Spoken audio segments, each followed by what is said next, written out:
I just had like a brain dump. I was prepared on where we were going to go this today, Andy, and we just hit 3, 2, 1 start, and I'm like, what? What's going on? So maybe it's that old age kicking in on me, Andy. Well, I mean, it's early, Dave. We start these podcasts early. You need time to get that coffee in your system and let it lubricate your brain properly. So don't be ashamed of a little bit of a moment here. It's okay.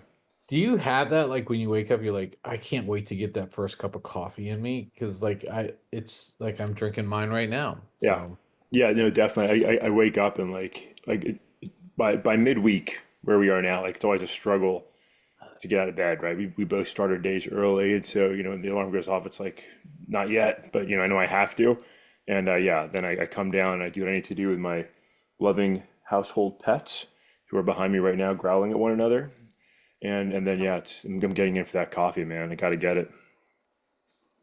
Andy, I was telling you earlier this on Monday, like I was watching the show Say Nothing. Yeah, So we've wrapped it up yesterday. And again, it goes back to like the period of the Troubles in the 1970s, early 80s with the Irish Republican Army and all this stuff. And it took the perspective of like the Irish Republican Army, not the British side or whatever. yeah, Um, and so you're kind of struggle like so yesterday it wrapped up and I was fucking pissed. I was mad. I was like, these people like they depict like the it was from that point of view, and then at the end of the day, those people got their comeuppance in some form or fashion, right? I mean, they reckoned with all the bad things that they yeah. did, and they reckoned that it didn't play out quite the way they were thinking it was going to play out. And I think the show wanted you to feel sorry for those people, and I was just angry with it. I was like, these people fucking suck. Yeah. I don't know. So that was my evening last night. So I'm glad you had a chance to sort of go through that. That shows are made to make us think and elicit, emotional response. And it sounds like you had some of that. So, yeah, it's good. It's good.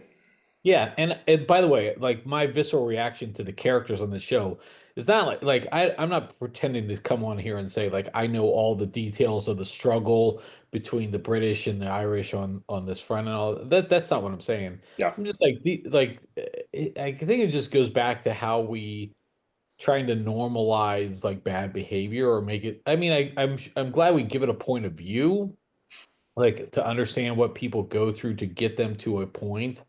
But at the same time, it's like these are still bad people. Like these people, I'm not going to feel sorry for these people. Yeah, I've argued this point, Dave. Even when it comes, for example, to terrorism, right? And this sort of gets into the higher morality of things, and thinking about faith and different aspects. But you think about, for example, a young terrorist child, for example, that's been raised his whole life to believe that murdering Westerners is good, that his sacrifice will get him salvation and save his family. That's financially incentivized to go blow himself up sometimes, right? There's a lot of things that make him think that what he's doing is 100% the right thing. In his mind, he's being moral and righteous. Like that doesn't justify the innocent murder of dozens of people, right? When somebody blows themselves up, in their minds, are they 100% convinced that they're right and acting righteously? Yeah, and are they living their faith? They are. It's bizarre and it's hard to wrap your head around it, but you can sort of see how somebody goes down a path to do horrible, terrible things. You can understand it. Doesn't mean you have to prove of it. You can still say Yeah. like at the end of the day, like that's wrong. Like you're murdering innocent people. Like I don't care what happened to your history. I don't care what happened to your family 10, 20, 40, 100 years ago. Like you're taking out your frustration, your pain on innocent people. But it does get murky, right? It does get murky. And you Yeah. can and if you Yeah. pause long enough to at least just not look at people as monsters, as we do when we're in the army, Dave, right? When you're in war, you gotta look at the other side as bad guys. You're trying to kill them, right? But when you sort of just don't demonize the enemy and you try to understand them, at least gives you a chance to maybe reflect, like, oh well, maybe I do some culpability in this or that. Maybe there is some historical reason for this or that. It doesn't take away from the horrific acts of violence that people conduct against one another, against innocent people, but at least you can sort of try and recognize that there's a reason why, right? There's a reason Yeah. why it occurred. And you said it playing out in our world today. I mean, it's happening all over the world today in violence that is disgusting. But to a certain extent, like, okay, I understand how we got here. Right. Yeah, it's fascinating. I mean, I'm glad that we have these shows that you can get those perspectives and such because again, these historical pieces and dramas are important. It's just like yeah, I just had that weird ending last night. I was like, yeah, what did you think was going to fucking happen? I don't so, okay. All right, Andy, let's jump into some topics All right. today. We got a blurry bunch of them here, but I'll try to group them together in a way that we can talk intelligently about them. Andy, Monday night, the Vikings Yeah, got blasted. Well, blasted's probably a rough word, but they got they blasted. They yeah, were pretty bad. Yeah, was it 24-3 at halftime. yeah, It was kind of tough. Now all the Sam Darnold critics are coming out yeah, now. yeah. I I mean, mean, he lost millions the last 2 weeks. I mean, he, honestly, that guy lost millions the last 2 weeks. he did probably hurt himself pretty well. I mean, I still think there's going to be a market for him out there. But Andy, the change of the game kind of came at like 10-3. The Rams had the ball. Matthew Stafford's in the process of getting sacked. He tries to like he's bent over Yeah, facing the ground and he kind of like does a little shovel pass yeah. to Nakua, Puka who's Nakua, like yeah, within like 5 yards of him. Look, there was no that he was just getting rid of the ball, and they ruled it an incomplete pass as his arm was going in motion. The problem was is that the Vikings picked up the ball and ran in for a touchdown. It would have been 10-10, could have potentially changed the game. And then the Rams went down and scored, and then they scored again before half. I think this rule is going to have to change this year. The arm going forward. I don't know. I like that. yeah, That clearly was him avoiding a sack, and whether he had he wasn't trying to throw that ball. He should have yeah. at least been penalized significantly, and I don't know. So Yeah, it's tough. In the intentional grounding calls are tricky ones in the NFL, right? I mean, yeah, his head was down, he wasn't looking. Was there somebody vicinity of the ball? Yes. Was there any chance of that being a completion? No. You know what I mean? yeah. But it's a tricky rule. It's like a catch, right? It's like when the NFL tries to splice what's a catch, and you see guys catching balls all the Des time. They're like, Bryant, Andy, Des Bryant. That's all I gotta say. yeah, yeah, that's where it goes back to, right? And and Calvin Johnson had one of those, right? So Yeah, you go back to these plays. It's tricky because you want to be as fair as possible. You've got to make rules. Once you have those rules, like sometimes when you explicitly follow the letter of the law, it's like, but that's bullshit, you know? So it was tough. But look, the Vikings were outplayed, and I have to say, I give the Lions credit for it. To be honest, if you remember earlier this year, like after losing to the Lions, teams would go on the next week and get crushed again because they're like so like beat up from the Lions game. I think part of this, like the Lions really, I think deflated the Vikings and Sam Darnold's confidence, and I think they went to LA beat up and tired and just not ready for. Look, Stafford's still one of the best quarterbacks in the NFL. I mean, he was great when he was a Lion. He didn't have the team he needed, overall. Didn't have the coaches he needed for sure. And he's been doing very well in LA. Now he's one of the older guys in the league, but he still does some magic stuff with that football. yep. No, he does a great job. I mean, I thought his career was pretty well over, and he every year. I mean, it Yeah, keeps putting it out. Andy, I'm gonna have to eat a little crow here. I also was firmly committed that Mike Zimmer, or I'm sorry, not Mike Zimmer, but Mike McCarthy was going yeah, to be the head coach of the Dallas Cowboys. He was let go, or I guess they parted ways. He wasn't fired, but he wasn't actually given a new contract either. So on Monday, he was let go. Um, Andy, I just don't. Mike McCarthy should have been fired at the end of last year, at the end of their year last year. They've wasted a year on getting some of these desirable head coaches. They wasted a week now. yeah. They should have just fired him at the end of the season. What did an extra week do? And they missed an opportunity to interview some candidates. I mean, Mike Vrabel went to the New England. He probably would have still gone to New England, but you missed an opportunity to get them. And Andy, Troy Aikman, the Hall of Fame quarterback that led the Cowboys to 3 Super Bowls in 4 years, and they haven't been to an NFC championship game since then. Um, was pretty harsh on this and basically said, like, look, I don't know if this is really a desirable job. The Cowboys are high profile. They're always going to be labeled America's team. I don't think that's true anymore. Yeah. Um, but um, but I don't think this is a desirable job. I'm not sure who they're going to get. And now they're thinking about interviewing or they're talking to Deion Sanders, Coach Prime. Yeah. That's going to be a disaster, Andy. They'll win the offseason because they'll get all the media coverage, but they'll lose the regular season like they've always been doing. So, I mean, Troy Aikman's comments were, I think, really notable, right? Because I think a lot of people don't want to say anything bad about the Cowboys. There's a guy that, he was the Dallas Cowboys, right? He was part of the triplets in the Jimmy Johnson era and that victorious, 90s team. And he said it like, he was like, like, I love the Cowboys, great team, great memories. Like I said, I don't know if it's really a coveted job. It's not a great job. Like people don't want to work for GM Jerry Jones, right? He's not setting that team up for success. Get the Deion Sanders connection. A lot of excitement, interest around that. You have to wonder, did Jerry Jones do this because he thinks he can get Deion Sanders? Similarly, how New England, may have let Jared Mayo go because they really wanted to get Mike Vrabel for whatever reason. And so, look, Dion makes a splash. And if Jerry Jones's goal is to bring somebody in that did a great job turning around, Colorado, right? Is there potential for him to come in, bring the flash, bring the sunshine, bring the attention, which Jerry loves, back to Dallas and maybe do something exciting? Maybe, like maybe. I don't know if Deion Sanders wants to do that. He might be doing a Jim Harbaugh here and putting himself in position to get a lot more money from Colorado. I don't know if he wants to come to the Dallas Cowboys. He's going to have coaching opportunities, I think, if he keeps up his success in Colorado. But we'll see. I mean, it's like you said, he really hurt himself in getting himself a week behind. Mike McCarthy's probably going to land a job, which I'm hoping, Dave, is the Bears. I really hope he goes to Chicago, but he's gonna land on his feet, and we'll see what the Cowboys do. Yeah, it's going to be.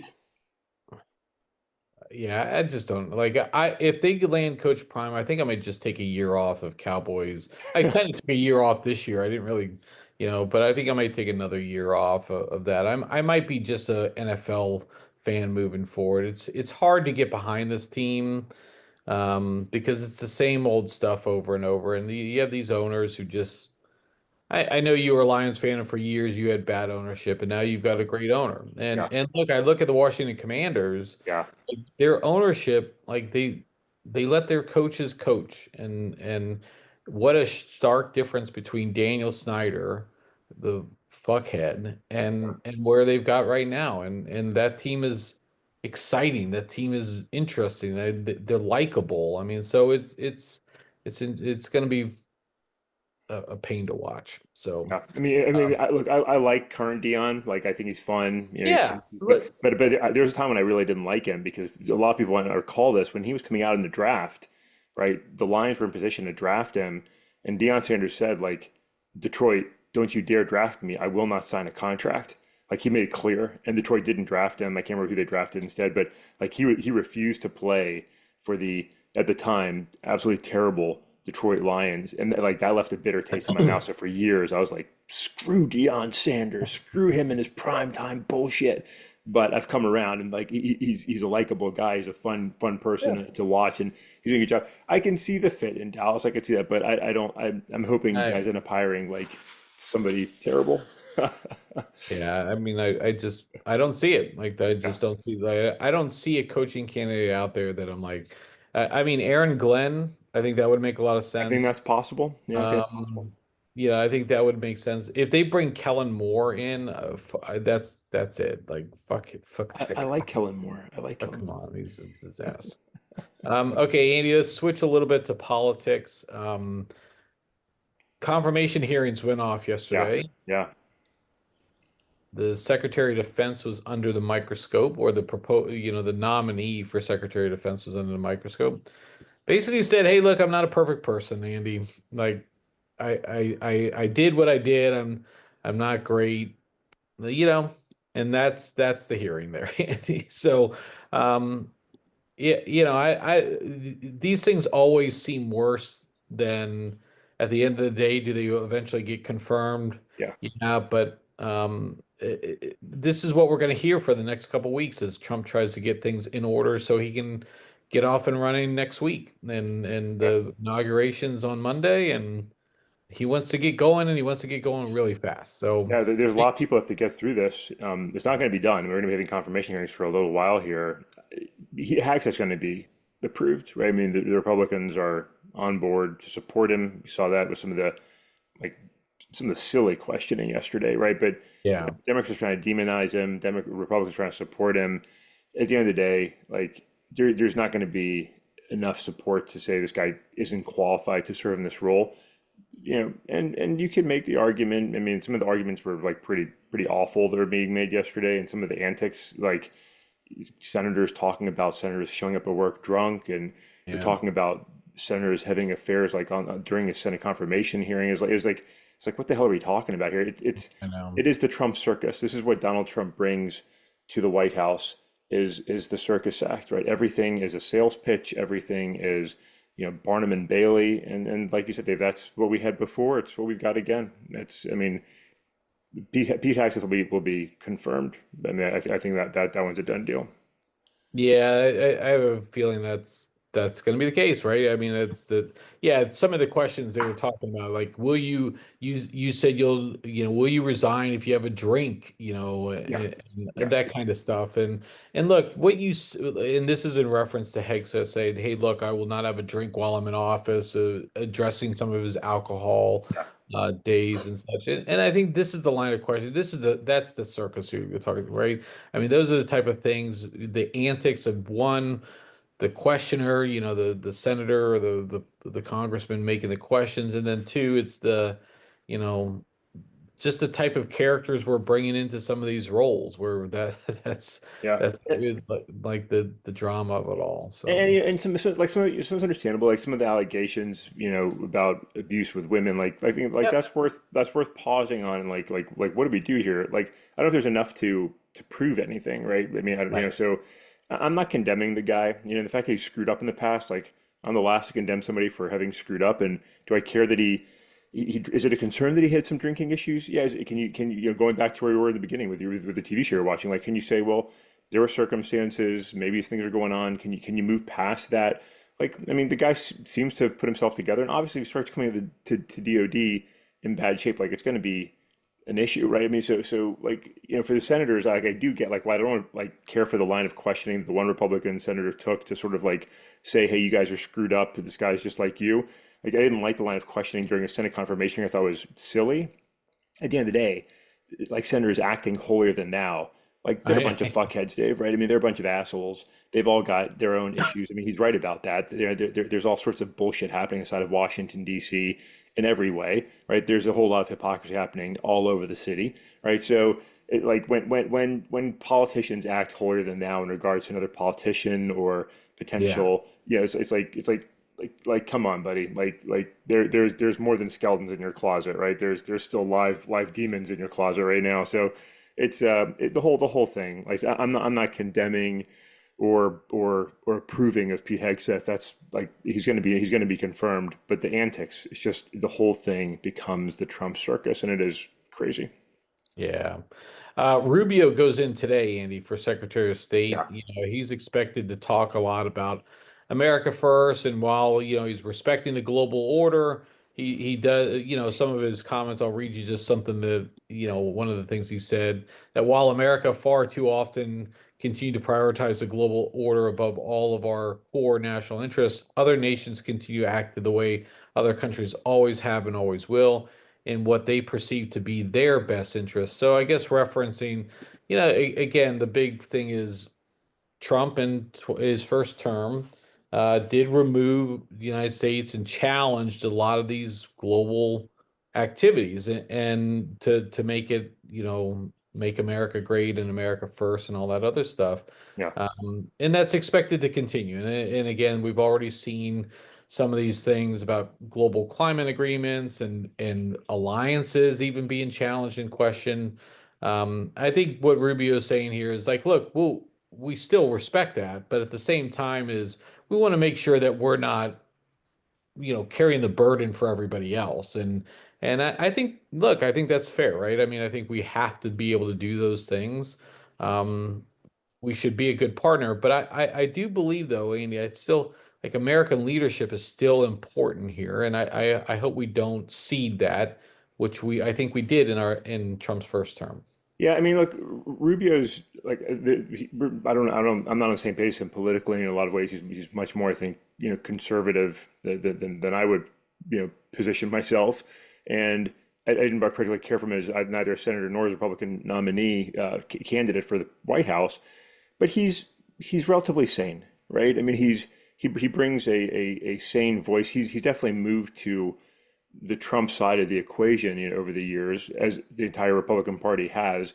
But he's probably not a terrible pick for Secretary of State. I think he'll bring strength. I think he'll be strong against China, which I think is probably good, right? I think China's a threat in a number of ways. Yeah, he'll support the president. He'll speak like the president at times, but he's probably not a terrible person for this role. He might do a good job in this role, to be honest. Of all the folks that Trump has brought up, like he's probably the most like, yeah, okay, I get it. Like this is a fine pick. Like it makes sense. You might not like Marco Rubio, but like it's a fine pick. Like there's no major objection to it. He's a politician. He's the kind of guy that gets jobs like this. Yeah, no, I think that's fair, and I think it's a good yeah, so we'll see how that goes. Again, as you mentioned, confirmation hearings will be ongoing now for some time. The Yeah, inauguration comes in, there's always the drama around it. We see a lot of comments with Steve Bannon already about, trying to attack yeah. Elon Musk and everything. There's going to be a lot of this. Look, just buckle in, everybody. This is what the next 4 years is going to be like, and we should expect to see that. Some like odds and ends here, Andy. Just real quickly is there was some reporting about the Trump's previous legal issues. That stuff's going to be surfacing over the next couple days, and whether or not he would have been convicted or not. There's a lot of just look. This is just what we're going to have in the Trump White House, and that's what we voted for, I think, right, Andy? Yeah, I mean, So, that's right. We're going to hear all the stories. We're going to hear all the freaking out from the left and all the support from like we're going to hear, but nothing like none of it matters. Like President Trump will be President Trump on Monday. His folks for the most part will be confirmed. There might be one or two that run into trouble. Tulsi Gabbard might run into some trouble, but like we're going to move forward. But it's going to be hysterical, and there's going to be a lot. And not that it's not necessarily justified. Like the allegations against the former president, the statements are being made, in the report that came out against the former president. Like they're strong, harsh words, but at the end of the day, like they don't matter right now. Like they yeah. don't matter. We're going to move forward, and so it is President Trump's administration. The American people elected him. The media will freak out and do their media thing. It doesn't change anything. So like let's move forward. Let's advance in the timeline. All right. Andy, early this morning, I don't know if you noticed, but early this morning at about 1 o'clock, Yeah. a SpaceX rocket launched off from Florida, um, going to the moon, launching a couple things to the moon, trying to make, I think, colonize the moon. Where are you at on space exploration at this point, Andy? Um, I'm I'm for it. I mean, I'm fine with it. I like that there are private interests, working with space. I think it's quickly getting messy. Like we've got to manage this effectively. There's a lot of shit flying around in space right now, Dave. Yeah. Government from all governments, right, around the world to private enterprise. There's a lot of satellites. There's a lot of stuff like that. That's become an increasingly big problem over time here. There's going to be concerns and challenges with that. We've got to manage that.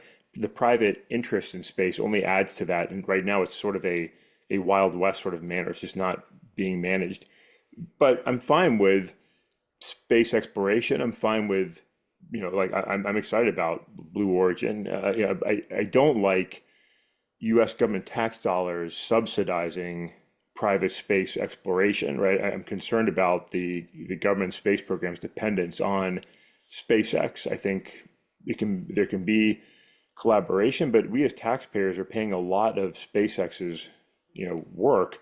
That's not ideal. Like NASA has a role when something is as big as like space exploration, like military and defense. Like those are public sector, I think, responsibilities to a certain extent. To a certain extent, I think the privatization of space exploration and travel makes sense and is important, but that should be done with private funds. Invest and grow your business, and it's exciting to see.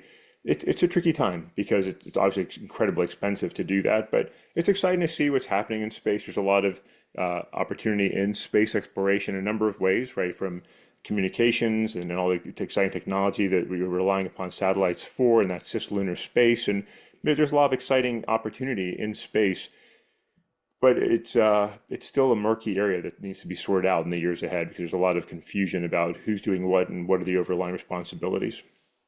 Yeah, I mean, it used to be United States and Russia were the only two that were putting stuff into space. Now, so many agencies are putting things into space. Are you aware of this thing called the Kessler Syndrome, Andy? Yeah, yeah, Yeah. interesting, right? Yeah, Yeah, so this has gotten a lot of news lately. This is, effectively when, um, it's a scenario in which there's so many things out there, satellites or debris in Earth orbit, make it very difficult um, to navigate some of that, and it could lead to collisions and other things, which could cause a chain reaction.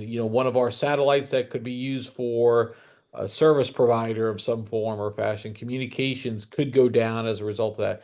Even navigating through that debris field to get to the moon or to get to Mars or wherever we're going to go, yeah, it makes it challenging and so forth. So I find that interesting. This was something proposed back in I think Kessler syndrome first came out in like the 70s or whatever. So, but I've been reading that a little bit lately because it is fascinating to see. I mean, when these satellites retire, I mean, they don't just always fall to the Earth. They yeah, just go to a lower orbit and just hang out there. But because it's expensive, I guess, to yeah. Yeah, so it was sort of like, in the artillery, we say, big sky, little bullet, like you shoot an artillery round. The odds of hitting something were pretty slim because it's a single round in the massive space of air, right? And kind yeah, of satellites yeah, treated the same way, like, space is huge. What's a satellite? Like it's inconsequential. The idea of Kessler syndrome is like if there's a collision, like could it lead to a catastrophic series of collisions, that it just starts crashing everything, yeah, right? I mean, it could, right? I mean, like it's possible, and that's the concern is that like it's so messy up there.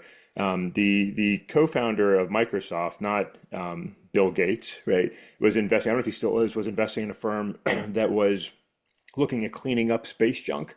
That's going to be an industry in of itself that's very important, right? Somebody needs to go out there and police it up, and that's kind of like that's what international governments should be working on together. yeah. Like that's an opportunity for governments to come together and like space.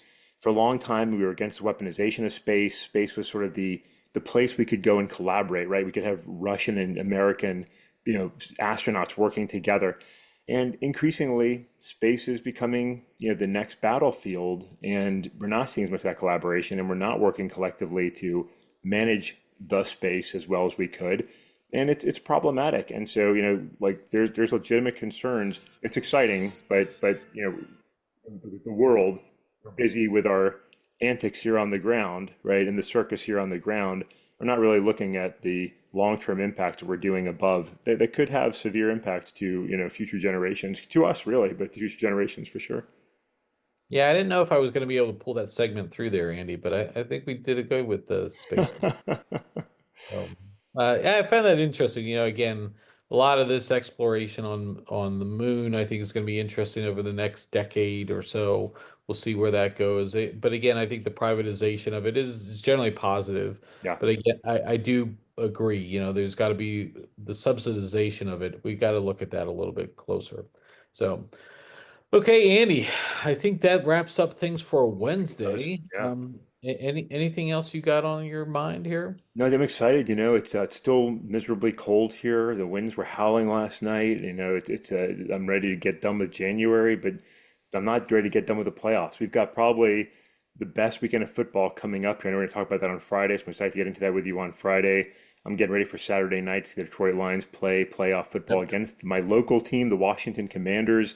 Like this is super exciting. So looking forward to talking to that on Friday, Dave. And happy January 15th to you. And here we go. We got a lot going on. Playoff football, inaugurations. It's Steve's it's an exciting birthday, time. 5-0. So Dave's birthday on Friday. Big milestone for the world. I mean, we're gonna S- pause and reflect on that. send your presents to, we'll put it in the show notes, I guess. That's right. So, That's right.